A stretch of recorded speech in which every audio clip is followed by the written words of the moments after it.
Hello and welcome to episode 422 of the Mark and Me podcast.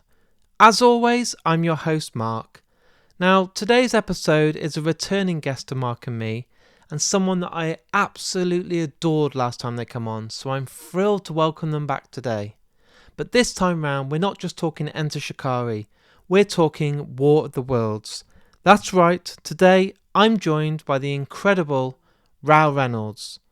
Rou is probably one of the best frontmen in music, one of the best songwriters, an absolute genius when it comes to writing, and now he's just added another skill to his belt. Yep, he's going on tour for the War of the Worlds. You may have listened to my interview not that long ago with Jeff Wayne. It was so much fun, and I wanted to follow it up with Rou to come on and talk all about his experience of entering the world of War of the Worlds, and it's a great chat. We get to talk about mental health, we get to talk about his charity run that's coming up, and we just basically get to talk about all things, and I can't wait to share it with you in just a couple of minutes' time. But before I get to the interview with me and Rou, I always like to use the intro for every episode of Mark and Me to talk about my previous guest, and episode 421 was very special. I was joined by the genius Neil Fallon from the amazing band Clutch. Not only did this interview do really well with downloads, I saw a number of news outlets take this extract from the audio and publish it as articles for this podcast, which was great to see.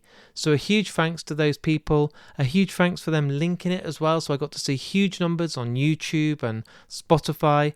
And thank you so much to anyone that was a fan of Clutch that tuned in for the first time to Mark and Me and now is returning for another episode. But today it's all about the incredible Rou Reynolds, and I want to get straight to it. So here's me and Rou talking all things music.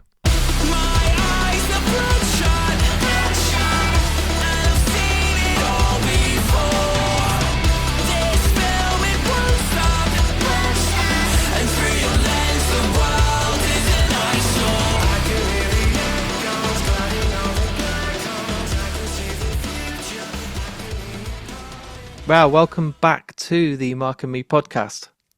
Hey, how are you? I'm really well. It's great to see you again, and I think we were just saying off air, I think it's been nearly 2 years, so it Yeah. doesn't feel that long, really. No, it's just a blur of chaos that's happened in those years, and here we are again. What I wanted to Bit of do this time, tranquility. yeah, I was going to say, here we go. What I want to do this time round, obviously last time we were talking about your last album and touring, but I wanted to change the focus a little bit and talk a lot more about TV, film, theatre, all that kind of world, because all the interviews you do and I read about are very music based, which is understandable. But with the announcement of War of the Worlds, which we'll get into, I did want to take it back and talk to you about your first early memories of watching films and TV and those passionate, moments you had maybe in cinema that made you fall in love with the world of theatre and TV and film. Wow. How far back does one I, does I one want to. go? I want to. I'm an '80s Yeah, kid, so I like to talk about, literally seeing stuff like E.T. for the first time, or those yeah. real early, like Honey, I Shrunk the Kids in the cinema. Oh my God, wow. Well, I remember seeing E.T. for the first time because I was petrified. Yeah, I me too. I hated the little bastard. Yeah. And yeah, which was weird because my uncle, his nickname for me was ET, because this is already going off on a massive I tangent. love how we've But started today already. I when I was born, I had some like complications, and I came out like blue. I think Oh I'd God! swallowed too much of the birthing fluid, and I was like choking effectively. And apparently, I looked like ET, and so he was Wow. so that stuck. But then he became my nemesis, because I was like absolutely petrified. I remember like being behind the family sofa, being forced to watch that. Yeah, my But parents thought it yeah, was a good idea. I must have been, I don't know, like 5 or 6, and they bought me like a life-size plush of ET and kept it in my bedroom, and I wouldn't sleep. I was like, I need amazing. the light on. Like, that Oh isn't my nice. God. Even though in the film he's this lovely, lovable Yeah, character, yeah. Yeah. I shit myself. I was terrified. Uh, so apart from E.T. and the trauma, and you having a nickname for having a really traumatic birth, to follow that, what were your kind of first films that you loved or actors that made you basically Um, think this is awesome? to be honest, I've never been a massive like I'm shit with like actors' names and like Yeah, remembering things like that. I've never been like a massive film buff or whatever. But I had a fair DVD collection back, well, VHS collection if we're going back that far. Um, I remember The Mask being one that just like really struck me as a kid and rewatching that a million times. I think comedy was the first thing that grabbed me, like, everything from like Happy Gilmore, um, and yeah, all sorts. But then also like the kind of real family heartwarming yeah. stuff like Homeward Bound and things like that. Yeah, and then I suppose, growing up and my DVD collection was more like Lock, Stock and Snatch. I The remember proper that. college and uni films, Kill Bill, Yeah, Lock, Stock, Snatch. yeah, all those kind of things. Yeah, I think like Rob, our drummer, he was like the real film Was it guy. a film Like nerd? his brother, I can't remember exactly what he studied, but it was something within film, and so he kind of inherited a lot of his views, kind of snooty views of like film, and kind of all media, I suppose. But yeah, so I got a lot of my recommendations down from him as well. Like I think also like documentaries, Yeah. or like more slightly non-fiction based stuff. I remember like seeing Waking Life for the first time and that blowing my mind, and um, that first Zeitgeist documentary as well. Oh And God, yeah. yeah, there. I mean, stuff like that was all like quite formative, I think, even for like what we were to later do in the band. Um, but yeah, so I'm sure there'll be loads that come to me as soon as I About hang up 4 on o'clock this this call. Oh, afternoon, you'll be like, that Indiana film, that was my Jones. favorite. Yeah. Yeah, yeah. But the reason But I wanted to go down this route is obviously I've talked to you before about your favorite albums growing up and what influenced you to start Enter Shikari and go on that kind of like journey. But with the announcement of War of the Worlds, I wasn't expecting it. I was like, oh my God, like this casting is insane. Like I've seen your shows, I've seen the production. I remember Slam Dunk thinking this is more of more than just a gig, the spectacle and the visuals of you going into the water and everything. I started to feel like it was more theatrical. mm, And it made me yeah, realize watching your music videos that you were more than just a songwriter. You were more than just wanting to perform. You had so much thought and time and effort that gone into the visuals. Something must have influenced you. And I wondered if it was yeah, TV or films or theatre or what it was, because when I go to an Enter Shikari show now, I think the visuals are just as important now as the actual music. yeah. It's always been something that we've. It's weird because like growing up as within a hardcore punk scene, there was a lot of like purity involved in that, and as Yeah, well within like metal as well. A lot of alternative genres, a lot of like you have to stick to these like quite narrow confines. Um, but like we just always loved theatre and weren't afraid to use theatrics. Maybe it was like bands like Muse, yeah, real like big stadium stuff who weren't afraid to do like all sorts of crazy production. Maybe having seen stuff like that and like, oh, okay, so it can be acceptable. And I suppose, to a certain extent, like production has been a huge part of, you look at your sort of legacy metal and rock stuff. There's always been production, huge production elements. Um, but yeah, I suppose within the genres that we were more influenced by, it was a little more like that's not really our world. So for some reason, yeah, we decided that we wanted that to be part of our world. Uh, But so much Uh, thought and time's gone into it. I know it's something that, mm. you're hands-on in, you're really personal, you do it. I've seen you setting it up on Instagram on your own laptop. You're sitting there working away of how the lights are going to be. It means so much to you. Some people, I absolutely adore them, but, I went to see Sleep Token. It was unbelievable. I was blown away.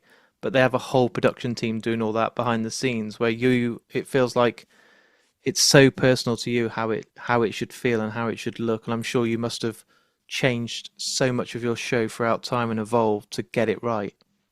Yes, we're absolute sticklers for every part of the show, really. We must be quite hard to work with because it's constantly changing. And we're like Rory basically is the visuals guy now. He does all our visuals where I've done it in the past, but he's the last few years he's done all sorts of courses and learned all sorts of different types of software and things. So, but then the lighting, yeah, is very much, I'll go up to we've got like a warehouse up in Lincoln with our lighting team that work up there, and yeah, we'll be involved in every aspect of it and kind of directing the whole show.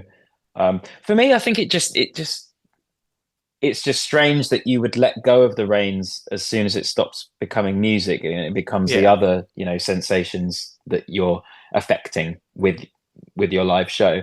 Yeah, for me, it's like someone playing the guitar on your track. Why yeah. would that be happening? This is your vision, right? So, but the music has always been very diverse, very takes you on journeys, and so therefore I think it's pivotal that we create the right atmosphere, Yeah. um, and we enable an atmosphere to shift by using the lighting, by using the production, and whatever other techniques that we pick up. Yeah. So because you've had this experience, especially with, the Wembley Arena show, which was huge, the production of that was, the biggest to date for you guys. Do you feel that's given you an advantage and kind of taken a little bit of the pressure off then when you accepted doing War of the Worlds? Because I was blown away. I got to interview Jeff Wayne. He was in his studio and I talked to him about you. And the first thing he said to me was, I absolutely am a huge fan of Enter Shikari. And my kind of jaw hit the floor. I was like, no Mm. disrespect to you guys, but I didn't expect for him to say to me, I listened to Enter Shikari and I love these guys. And I was like, oh wow, like this changes everything. So do you feel because you've had that experience, because you've been in these arenas, because you've performed on such a kind of level, it made that decision to accept this role a little bit easier? I think so, and I think it would have been different if it was like more of a West End show, Yeah, because that would have felt like just one step possibly too far outside of my kind of realm. yeah, Whereas, this tour is going to be on playing a lot of the venues that we've played, either supporting other bands or ourselves on arena tours. So it feels like, okay, well, at least the spaces I know, even if like, the actual performance is quite different. Um, yeah, it feels like I had some standing in it. But it was still very much a shock for me too, and it was still very much I remember when he literally asked me, and I just like took a deep breath, and I just didn't really know what to say. It wasn't like I snatched his hand off because I was no, terrified. I my parents all well, my brother actually more than anyone, but my parents as well always said that they thought I'd be an actor because I was always just like making silly sketch shows on the family camcorder and just like always acting and so playing there it silly is. That's characters. what started it. Yeah, It's not yeah. ET at all. It's you wanting to be Spielberg. Yeah, yeah, yeah. Yeah, so they're like, oh no, this makes total sense. Yeah. And I think it was probably their encouragement that made me sort of grow the confidence to accept the part. But no, it was certainly a shock. So I take it you went and visited Jeff Wayne in his studio. He told you about the Mm. production, talked to you about the whole process, and I'm quite surprised. You didn't just say, "Yeah, I want to do it," because it's such a huge opportunity. But then the logistics of kind of putting Enter Shikari on hold and pause for Yeah, months on end, being away from home. It's a different type of tour schedule. The production every night is completely different. The rehearsal process is different. So was it kind of a real tough decision to kind of balance everything and make sure it was right for you?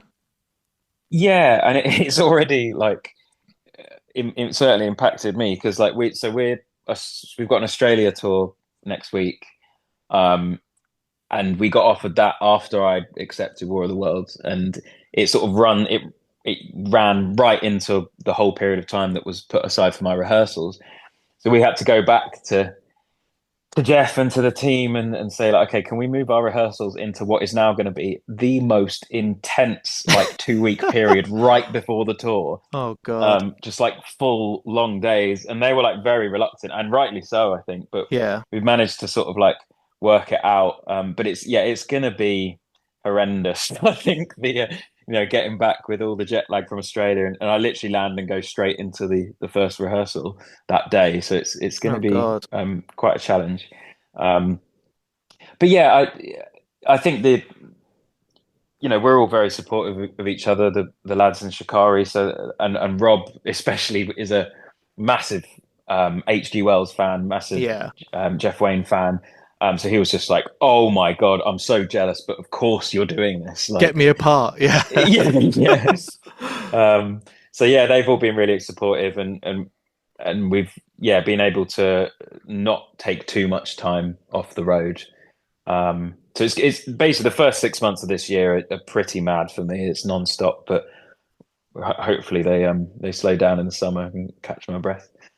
Has War of the Worlds always been a big part of your life? Because growing up, I remember my dad having the double CD. I sound like a granddad now, and people are like, listen to these two granddads. But it was on in the Yeah, house, and I was always blown away. I'd never heard anything like it. The scale of it, while the incredible dialogue's going on. I was taken on this journey, and I was only a kid, so I didn't understand and have all the knowledge now of how it all works and the production, the studio, and the sound and the separate vocal takes and everything. But I was just taken on this journey that I didn't even need the visuals. I was just like, this is incredible. And my mom was telling me like when it came out, people were pulling over on the side of the road because they thought it was real as the radio broadcast and stuff. And I was like, it blows my mind. But I didn't know. Have you been a massive fan of War of the Worlds, or was it something that's only recently come into your life because of this? Um, well, I certainly was aware of it growing up. Like my uncle, he was just a massive like music fan, really, like especially like prog and stuff. So he had the double album, and I remember him introducing me to it and being terrified really as a 7 year old. Yeah, Um, but my dad had a copy as well. And yeah, so I remember listening to it quite a lot. Like every few years I come back to it as a kid and stuff. And then I kind of when I discovered you sort of properly discovered H.G. Wells and read some of his not just fiction but non-fiction as well as a kind of early 20s old. That was probably when I rediscovered War of the yeah. Worlds and read it again and gleaned so much more from it. Um, but yeah, since then, it hasn't, it's not been in my life really. But it was great to have those like early experiences and feel like I knew the story, I knew Jeff's incredible music, and so it was like it wasn't like stepping into a whole new universe. It was something that I had some footing in. What was amazing is prior to the interview, I just listened to it again, fresh. So I was Mm. like, I really wanted to be ready for Jeff. And I'm not just saying this, it sounds literally like it could have been recorded yesterday. It sounds Mhm. timeless, and the production Mm. and the scale of everything blows my mind. So to go and see it in an arena, I don't know much because I want to kind of go in and be blown away. But he's told me about certain parts of the production and the size of certain things that are going to happen above everyone and stuff. And I'm like, I'm getting excited. So I can't even imagine what it's like for you, knowing that you get to be such a huge part of this, go on tour Mm. every night, and kind of add your own part to it. You could have complete fresh take of this character and take what you want to it. Yeah, yeah. Like firstly on the music, like I think it's just a testament to how progressive it was. To Yeah, have all these like this broad palette of instrumentation, go through all these styles, and then as you say, to be able to listen to it now and it still sounds quite current, it still sounds timeless.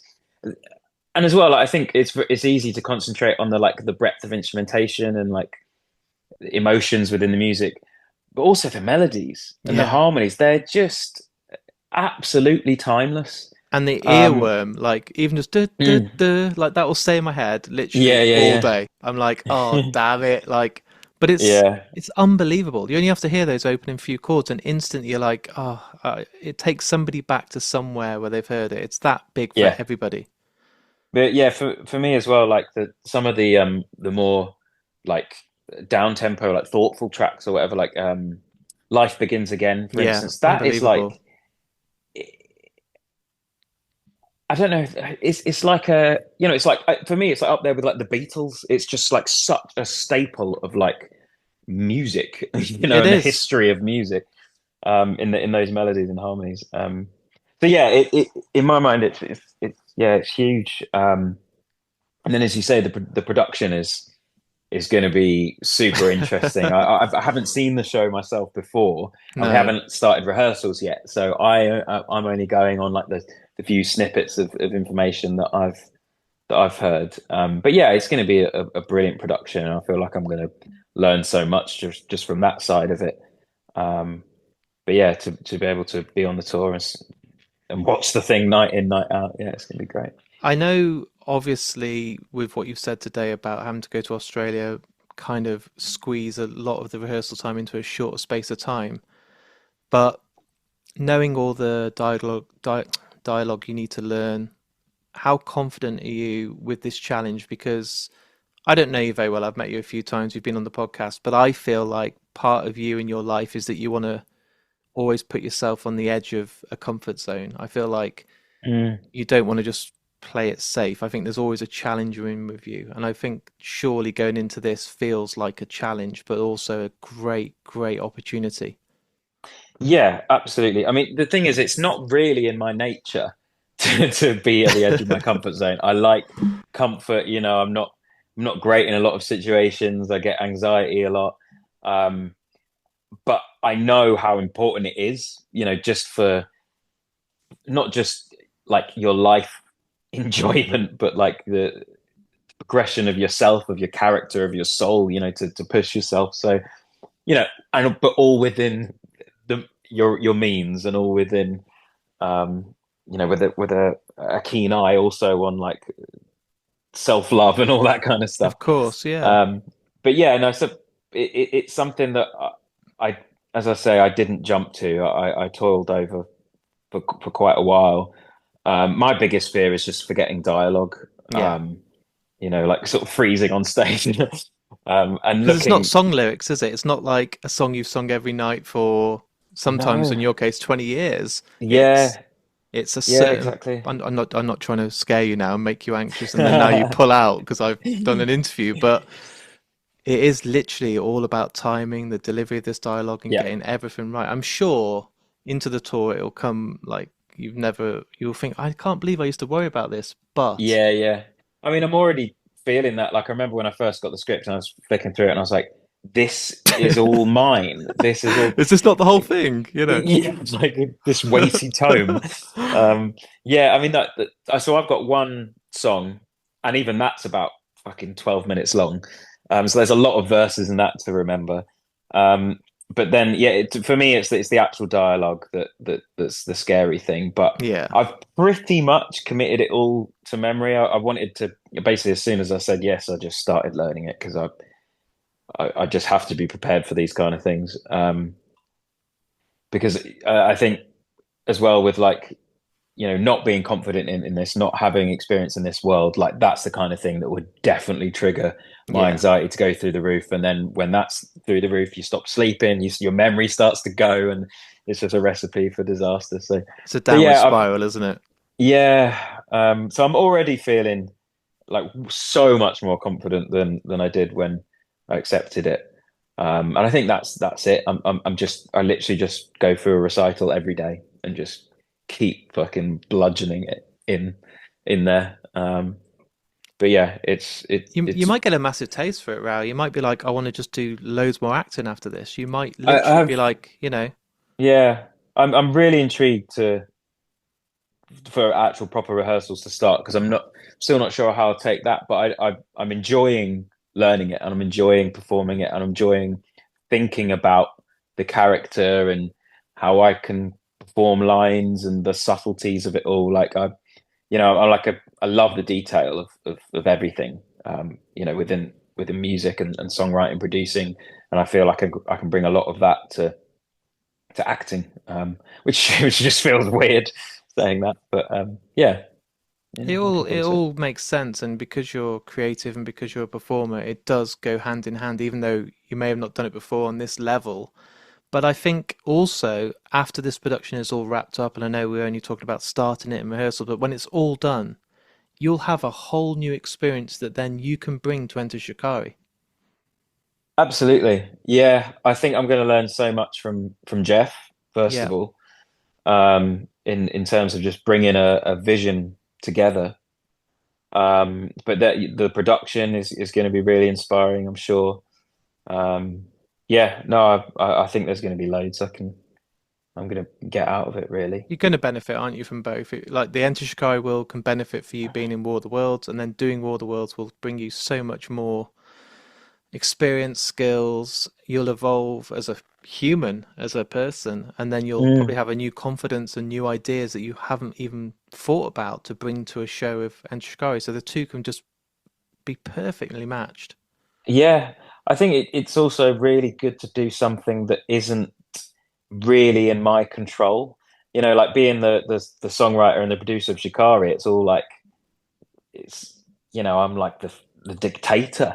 Yeah. Really. Whereas this is like I'm now under someone else's wing. I've got to be at someone else's beck and call. So I think that's going to be like just a really interesting and just like good thing for me to do. Is that going to be tough though? Because I think, like you, I'm quite what's the word? I'm very proud of my podcast, like you probably are with Shikari, and I want to make sure that I kind of have full ownership of it. So I've had really kind people when I've been struggling with stuff saying, I can edit an episode for you. And I'm like, nope, nope. Like, even if I'm in hospital, I will take my laptop and I'll do an edit myself because I can't let go. I'm too Yeah. precious. And I'm wondering when you're then out of that with not the bubble of Enter Shikari, and you've got someone saying to you, this is how it needs to be, and no, you can't do it like that, and actually we want you to do it this way, that's going to be quite a new experience for you. Yeah. Yeah, on this scale, certainly. Yeah. I've done like the odd, featured on other people's music and stuff like that, but that always feels like something different. But yeah, this is quite a scale to be yeah, under someone and their vision. Um yeah, I don't know how. The only thing I hope doesn't happen is that I like lose zest, because for me it's like it's being at the helm, it's directing something that is so exciting. Having that creative freedom to change a visual on our show at the last minute, or to write a new song, or to remix something, or you know not having that.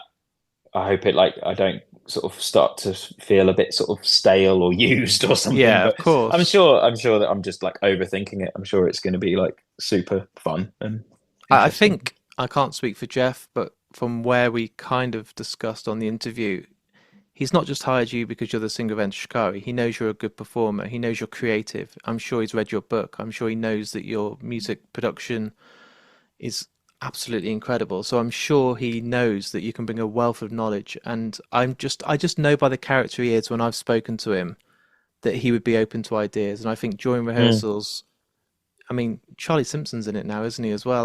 mm. He's brought in people from a whole mixed bag, and I really do think he'll look for your strengths and kind of not be too headstrong and be like, "Do you know what, Raoul? Let's try that. Let's give that a go." And I think as Yeah, long as you're confident enough and you feel you've got a voice, I think it could work perfectly. yeah, yeah. He's like very very easy to be with. He's like easy to speak to. He's brilliant. I mean, he's already instilled a lot of confidence in me that certainly in within this that I didn't have. So I think and also if you look back at the casting that he's done before, um, what's his name? The guy from Kaiser Chiefs. I know you're not the singer. Yeah, Yeah, I forgot his yeah. name. He did my Is it Ricky something? yes, Ricky Wilson. Yes, there we go. Yeah, he was the artilleryman. Not before me, A couple of a few tours. before me. Yeah, Yeah, yeah. and he'd never done acting or anything like that before. And Jeff was saying that he was had a similar sort of immediate reaction, which was just like, oh God, I'm not sure about this. And I think it's just testament to Jeff and his team that they can like bring people in from all these different worlds and instill the confidence and instill the skill that they need to achieve these roles. So it's yeah, I think they're going to be brilliant to work with. There's a couple of topics before I say goodbye that I wanted to discuss. Some people will tune in today and will crucify me if I don't ask you how it's going with Enter Shikari. So you're telling me you're going to Japan. It's going to be crazy. But are we at the point that we can discuss that you're in the studio, you're recording new ideas, there's new music on the way, or is it too early days right now? It's a little bit early days, but we are in the studio. I literally just spent 2 weeks over in Worcestershire. Wonderful studio that we've been to a few times. Um, we don't really know what's coming, or like we haven't like decided on the format yet. I think one thing we definitely want is something the release to be a bit more interesting. It's a bit Yeah, more playful.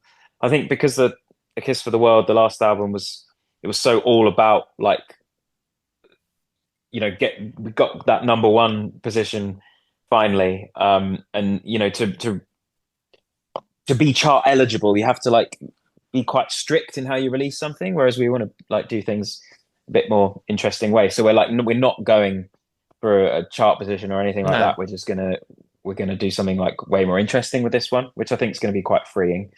Um, that surely feels more authentic as well, because that's what you guys are all about. You'll still go and play smaller shows. You're all about promoting venues and making sure that, Club 85 is talked about and places and the grassroots. You're surely wanting to still do the things you want to do that mean so much that have built you to where you've become today. You don't just want to be like, now we've got no a number one, we want two number ones and we want to go yeah, yeah, triple yeah. platinum. It's not about that for you and it never has been, has it?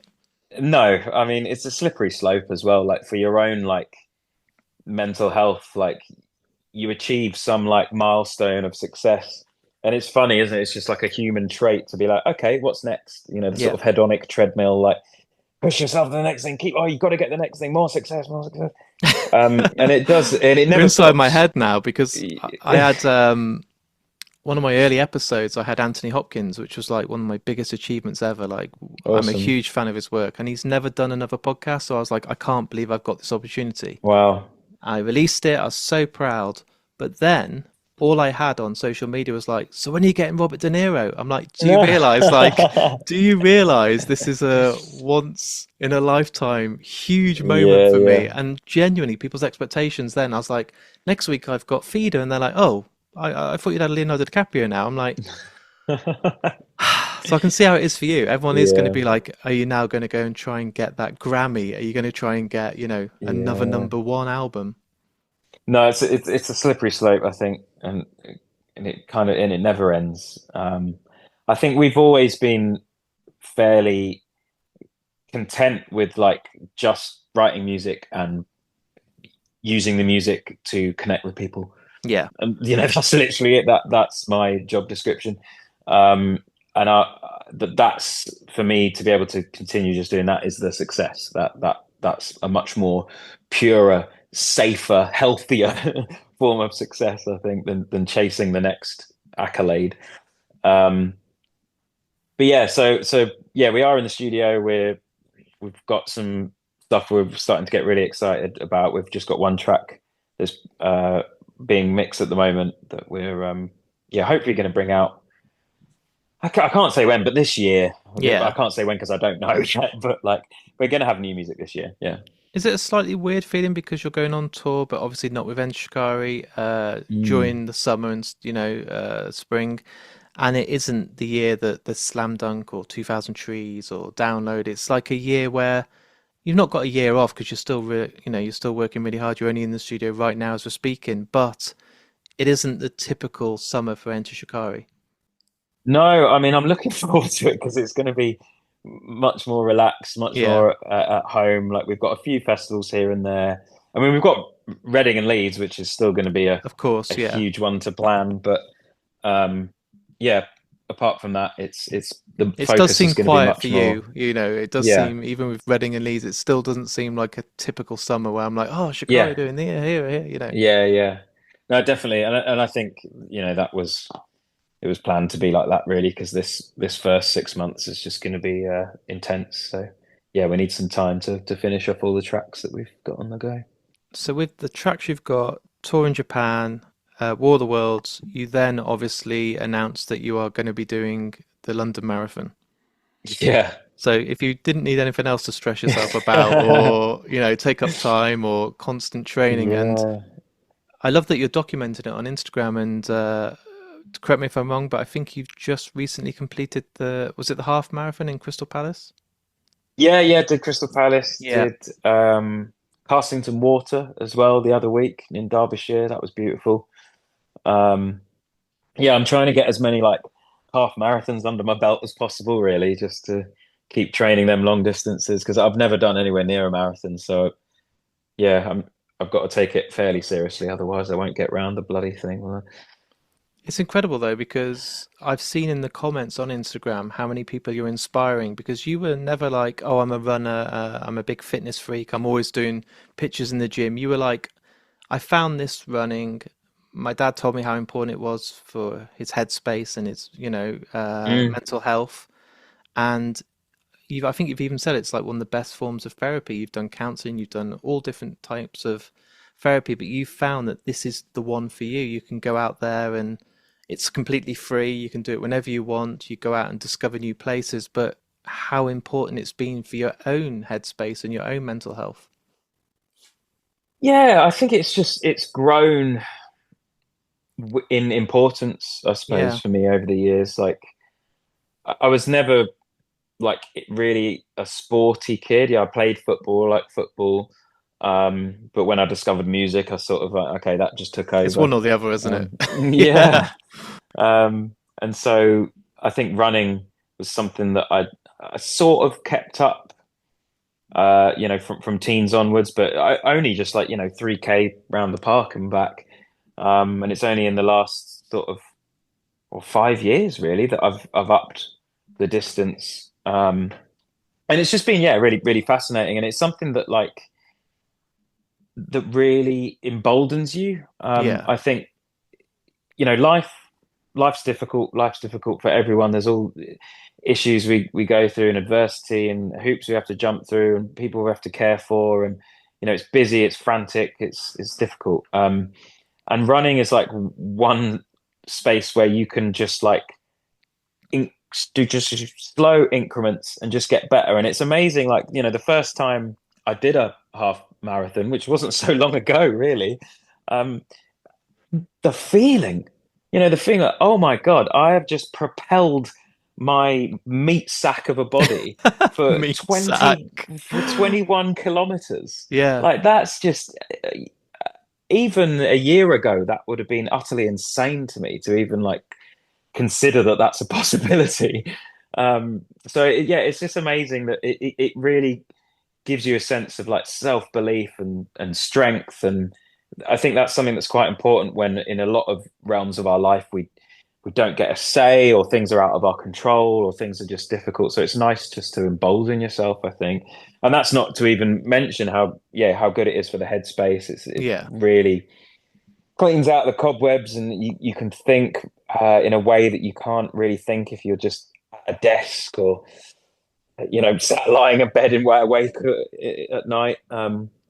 Yeah, so it's great for so many reasons and also just for longevity as well. Physical health. Like it I now that I've got a dog, like I'm out of the house a lot more, but I could be one who'd be on tour and I'd be going from the tour bus to the venue and okay, yeah, our shows are quite energetic, so I get a bit of exercise there. But other than that, I wouldn't. And when you're in your 30s, you're like, actually, I plan on living a long time. Yeah. Like I've got to have a thing, a thing that I do that raises my heart rate and all that kind of stuff. So yeah, no, it's ticked so many boxes for me. Did you go into signing up for the London Marathon knowing that it's a massive challenge, isn't it? It's a huge step up from doing your half marathons. Did you kind of sign up to then give yourself something to work towards? As like, if I Mm. don't, I could easily just fizzle out and just stick to what I know. Is this to challenge yourself? Yeah, it's a classic thing. It's like giving yourself responsibility because Yeah, if I didn't have even these half marathons that I book are like ways of keeping me like on my toes and keep because I would just go back down to 5Ks. I'd be like, yeah, all right, that's fine. I've that'll got do. nothing to train for. What's the Yeah, point in yeah. spending 2 hours putting one foot in front of the other? Um, so What an advert for running. yeah, yeah. Yeah, no, so it's just something that's uh yeah, become more and more important. I think just having like things that you're training for, even even just like 10Ks, 5Ks, whatever it is, like it gives you a sense of like, oh, I've got, especially when you're raising money, you're like, Yeah, oh Christ, okay, I have to do this now. So it's just that extra propulsion. I can be very lazy. I can be very, as I said before, I'm quite comfortable being in my little comfort zone, my comfort blanket, like so sometimes I know I've got to like where I fail in willpower, I've got to make sure that I'm organized. Um, so I've got those things to work towards. and then obviously with anyone that wants to support you, I've seen that you've got a link on your Instagram so people can go on and donate, and all the money's going to the Mental Health Foundation. Is that right? Yes, yeah. So I've got a Just Giving page, and yeah, Mental Health Foundation. We've worked with them for a while. We've done like shows and Yeah, things, and they've been awesome, like wonderful people. And they've, not to sort of be cringy or cliche, but they are like the closest thing to saints in this world. Not just the doctors and nurses and everyone that works in the NHS, but like where the NHS has been so underfunded and disrespected by our consecutive governments, it's the charities that have had to come in to fill these gaping holes in our mental health services.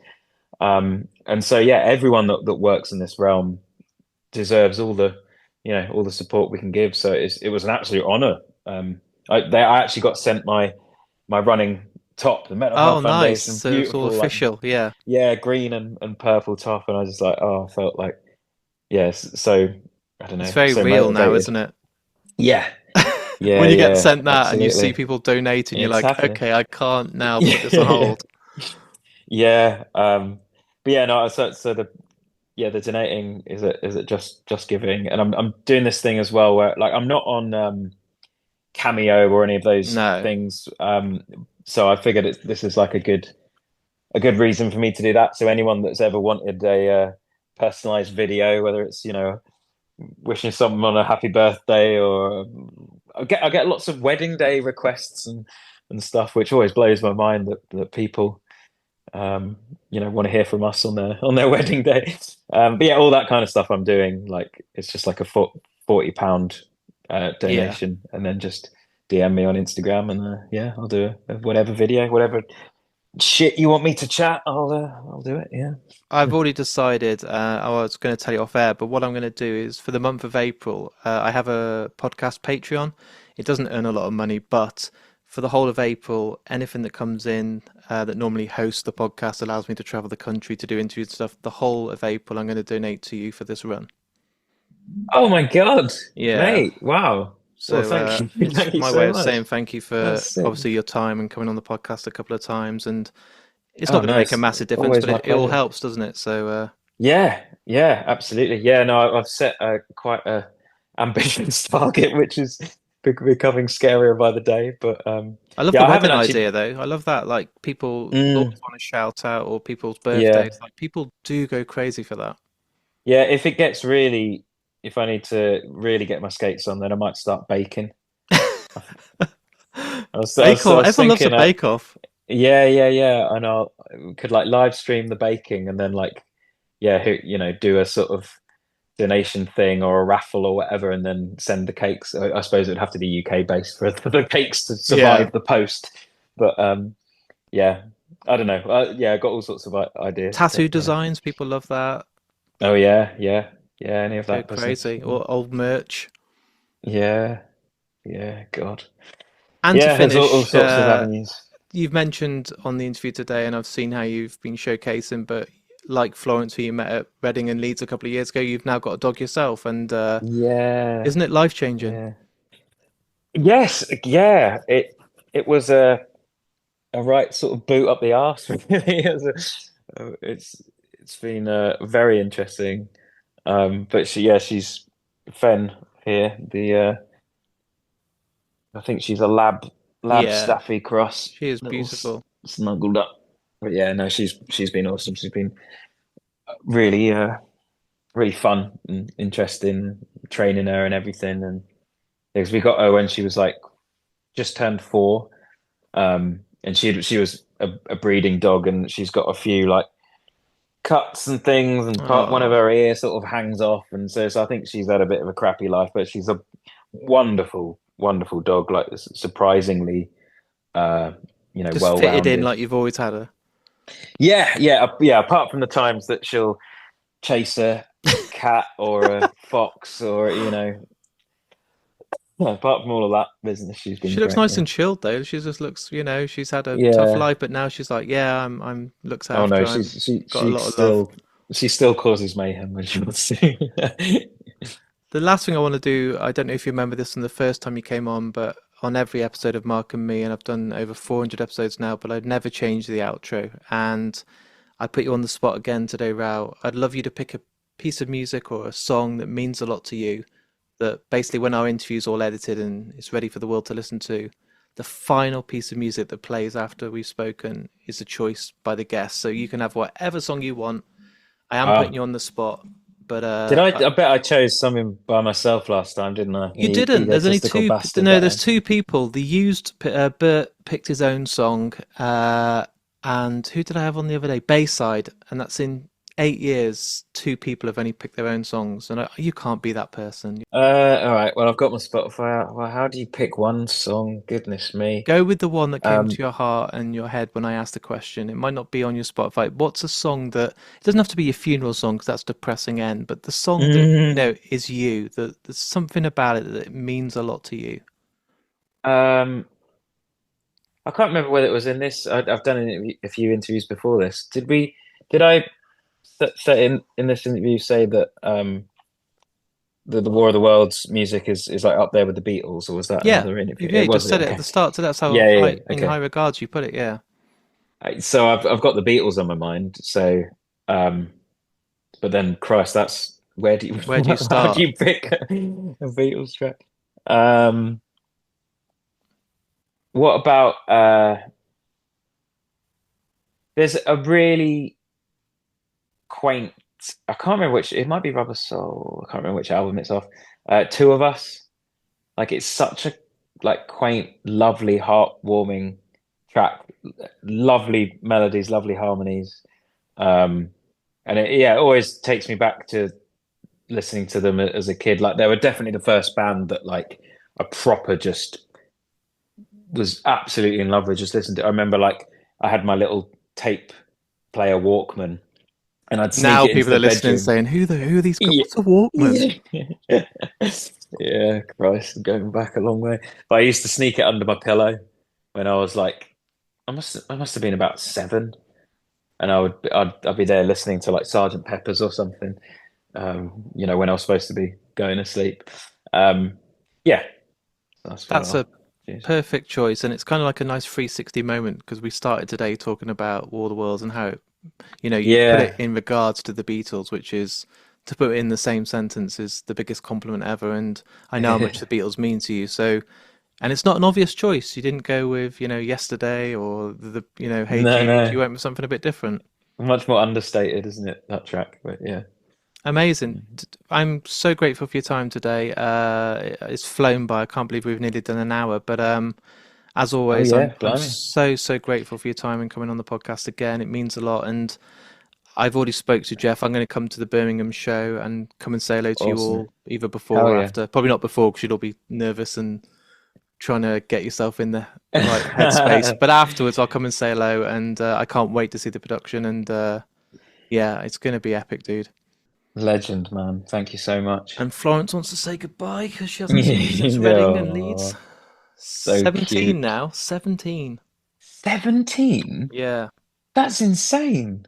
What, human years? 17 in human years. And Wow. she gets offended because we were shopping the other day, me and my wife, and someone said, "Oh, look at your really old little dog." And we're like, "She's 17, you know what I mean? Like, give her a Those, break."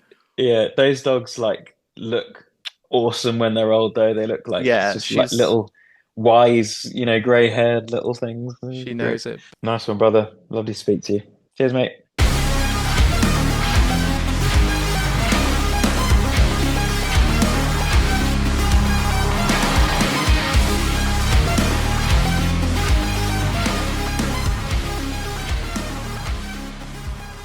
So there's my interview with me and Rou Reynolds, and a guest appearance from the incredible Florence. Now, I'm not just saying this, Rou's one of my favourite people I've ever had on Mark and Me, so I'm absolutely loving it that he's come back for more, and I'm so excited now to go and see War of the Worlds. Now, as you heard, I'll be at the Birmingham date, but there's so many different dates on this tour. They're going to Dublin, they're going to Leeds, Glasgow, Manchester, Sheffield, Liverpool, Cardiff, Birmingham, London, Bournemouth. I've missed a few, but there's basically everywhere in the UK.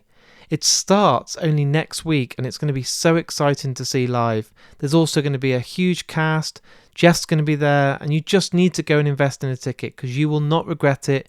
It's going to be mesmerising, and I can't wait to see Rou in this show. Also, you heard us talk about his charity run that's coming up. Now, I'm going to stick to what I said, and I really truly mean this, that any money that comes in on Patreon over the next month, I'm going to put straight into Rou's fundraiser. There's a link on the notes to this episode, and I'll put it on social media for his Just Giving page. It's all about the Mental Health Foundation, and I'm really proud that I'm going to be able to help support Rou on this.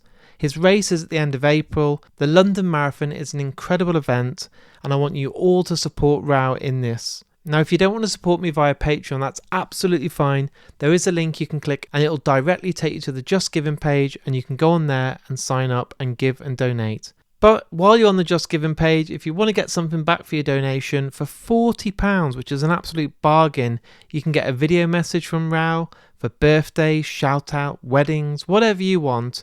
It's really cool. It's not like Cameo that take loads of money. It's all about helping out this amazing charity. As always, I ask you guys at home to always share these episodes. It's so important to the growth of Mark and Me, but this one especially. I want so many people to help Rou on this Mental Health Foundation charity and make sure we can get to that target that he's raising. So anyone that's listening right now, please go on Facebook, Twitter, Instagram, whatever site you use, TikTok, share this and let's get the word out there and help Rou. But also, if you've enjoyed today's episode, please subscribe, please rate it, and do all the usual things, because this podcast can only grow and carry on like it is with your support. I do have a Patreon account, like I said, where I'm going to be donating to Rou. So if you go on markandme.com, there's a link on there to sign up, and in return, you're going to get welcome badges, stickers, a monthly newsletter, and episodes that are exclusive just to people on Patreon called The Lost Tapes. Now, before I go, I want to give a shout out to the two sponsors of Mark and Me podcast. Firstly, Vice Press. If you're in the market for an incredible poster, a licensed print, or a VHS or a classic movie, go on the amazing site vicepress.com, enter the discount code MarkandMe10 and save yourself 10% off your first purchase. Also, Richer Sounds, they're the best people in audio and visual. If you're in the market for a new TV, surround sound system, Sonos, record player, anything to do with audio and visual, hit up richersounds.com. They're the best guys out there, they won't be beaten in price, and the support they give Mark and Me is so appreciated, so please go and check them out. And before I go, if you want to watch this video, it's now on YouTube as well. Just search Mark and Me Rou Reynolds. You can watch it from the comfort of your own home and see our beautiful faces and a guest appearance from Florence. Right, I'm off to edit a brand new episode, so until then, look after yourself, take care, and I'll speak to you all very soon. I Dig a Pygmy by Charles Hawtrey and the Deaf Aids. Phase 1, in which Doris gets her oats.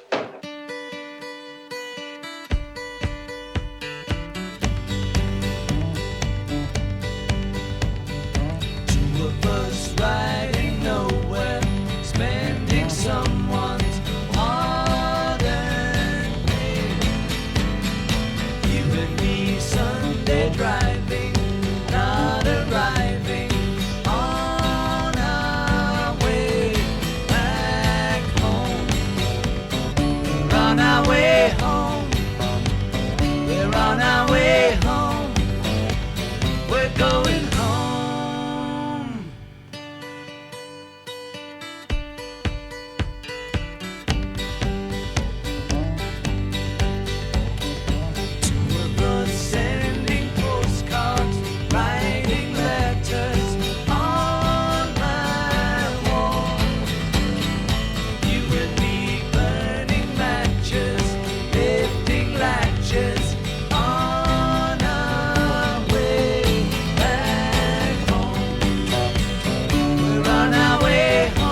going home.